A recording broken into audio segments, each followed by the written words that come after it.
They told me not to look death in the eye. So, of course, I fell in love with him. The night it happened, the air in Los Angeles felt like static, the kind that warns you something terrible is about to begin. I was 19, stupid, and desperate for rent money. He was supposed to be my last mistake before sunrise. Instead, he became the only thing I'd ever remember clearly. His name was Cain, though everyone on the streets called him the Reaper, the kind of man who could kill you with a look and maybe already had. Rumors said he worked for some underground syndicate, cleaning up debts no one else could. I didn't know if that was true. I only knew that when his eyes met mine, I felt seen in a way that terrified me. We met in a gas station on the edge of downtown. I was trying to sell my guitar for enough money to last another week. He was leaning against a black Dodge Charger, lighting a cigarette like the world owed him silence. "You look like you've already lost everything," he said. "Almost," I muttered. "Still got my pride." "Careful," he smirked, blowing smoke. "That's the first thing I take." I should have walked away. Instead, I followed him. He didn't speak much as we drove through the empty highway, the neon signs fading behind us. His voice was low, too calm, like someone who'd already accepted he was damned. When he finally stopped by a roadside motel, the desert wind screamed through the cracks, and I realized I wasn't scared. I was curious. About him. About what kind of person made death look like a promise instead of an ending. Inside the room, the air was heavy with something unsaid. He sat on the bed, watching me as if trying to decide whether I was worth the effort. I told him I didn't want money. I just wanted to feel something real. He laughed, a broken sound that made my chest tighten. "You have no idea what you're asking for." But I did, and he gave it to me. That night wasn't gentle. It wasn't supposed to be. It was chaos and confession, the kind of touch that stripped away everything false. His hands were rough, his breath uneven, like he hated himself for wanting it too. I remember thinking, if this is death, then I've never been more alive. When morning came, he was gone. A folded note lay on the pillow. "Forget me, please. But you don't forget the man who kills and saves you in the same breath." Weeks passed. I went back to my shifts, pretending normalcy. But I started noticing shadows that followed me, black cars parked too long, men in suits watching. Then, one night, he came back, covered in blood, eyes wild. He crashed through my door, whispering my name like a prayer and a curse all at once. "They're coming," he said, pulling me into his arms. "For you," I asked. "For you," he breathed. Turns out I'd been bait. The night we met, someone had paid him to kill me, a deal he never fulfilled. And now, the people he betrayed wanted both of us dead. I should have hated him. I wanted to. But when he held me that night, shaking, bleeding, apologizing, I knew I never would. He wasn't a monster. He was just a man who didn't know how to stop being one. We ran. For days. Across states. Hiding in motels, gas stations, sometimes just on the side of the road under starlight. Somewhere between fear and exhaustion, love began to bloom, quiet, desperate, forbidden. The kind of love that hurts to say out loud. Once, while patching up his wound in a tiny bathroom, I asked, "Why didn't you kill me?"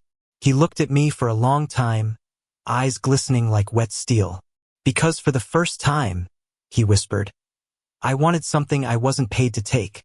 I kissed him, then, not to forgive, but to understand. The next morning, I woke to the sound of sirens. He was gone again. Only this time, there was no note. When I found him again, it was almost winter.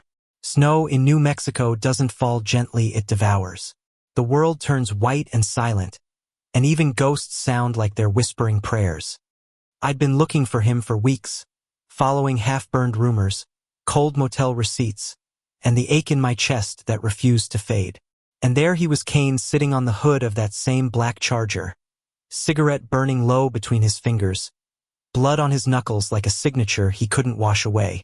"You should have stopped looking," he said without turning around.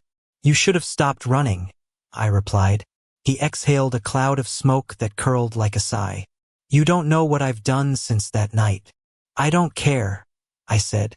"You made me feel alive." That's worth everything. He laughed, bitter and cracked. Alive isn't what I do, kid. But when his eyes met mine, I saw the lie trembling there, a man who wanted redemption but didn't think he deserved it. He'd become thinner, haunted, but beneath the ruin, he was still him. The same man who'd touched me like I was something holy in a world built on sin. I walked up and touched his hand. He didn't pull away this time. His fingers trembled, cold as the metal beneath them. "They're still after you," he said softly. "If they find me, they'll find you too." "Then we run again," I said. "Together this time." He stared at me for a long moment, long enough for the silence to feel like a heartbeat. Then he said, "You don't even know what you're signing up for." "I'm signing up for you." And that was it. The wall between us cracked. He leaned forward, pressing his forehead against mine, his breath shaking. For the first time, he looked afraid. Not of dying, but of being loved. That night, we didn't talk about the past or the blood on his hands. We lay in the back seat of his car, the heater barely working, our breaths fogging up the windows. I could hear his heart racing under my palm, a rhythm fighting to believe in something good. He kissed me like someone trying to remember what tenderness felt like. And when I told him I loved him, he didn't say it back, but he didn't have to. His arms said it for him. His silence said it louder than words. 2 days later, they found us. We were crossing the border into Texas when headlights appeared behind us fast, blinding, merciless. He slammed the wheel, the car spinning off the road, crashing through dirt and brush before stopping against a fence. My head hit the window. For a moment, all I heard was ringing. Then his voice desperate. "Get out!" Gunfire. Shouts. Chaos. I stumbled into the cold night, blood dripping from my forehead, the sound of his pistol echoing through the dark. He fought like a man who'd already died once. But there were too many of them. When I saw him fall, something inside me shattered. I ran toward him, screaming his name. I didn't care about bullets. I didn't care about dying. I just wanted to reach him. He was lying in the dirt, bleeding out, his breath shallow. When I knelt beside him, he tried to smile. "Guess I couldn't escape it forever," he whispered. "Don't say that," I said, pressing my hands to his wound. "You're not dying. You're not." He looked at me, eyes softer than I'd ever seen. "You remember the night we met?" "I remember everything. I told you I take pride first. I was wrong. You took mine." He laughed weakly, the kind of laugh that sounds like a goodbye. I kissed him, salt and blood mixing on our lips. "You don't get to leave me, Kane." But he just looked at me with that same maddening calm. "Then live for me." Then his eyes closed. I don't know how long I stayed there. The men disappeared before dawn, maybe thinking I'd die too. But I didn't. I carried him to the car, drove until the gas ran out, and buried him near a dried riverbed.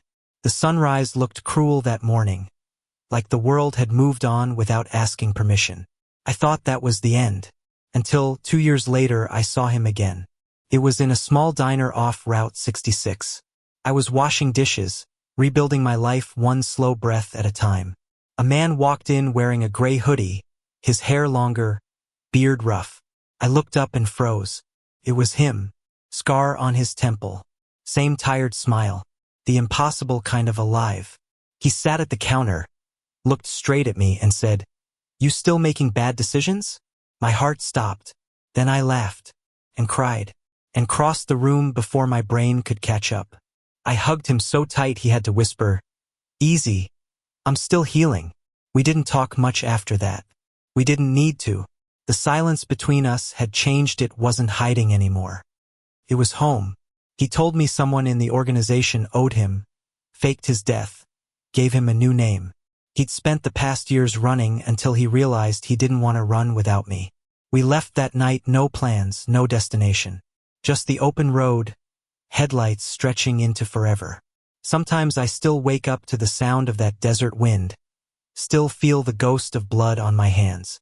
But when I look over and see him sleeping beside me, breathing softly, I know we made it. Maybe death came for me once, but love made him stay.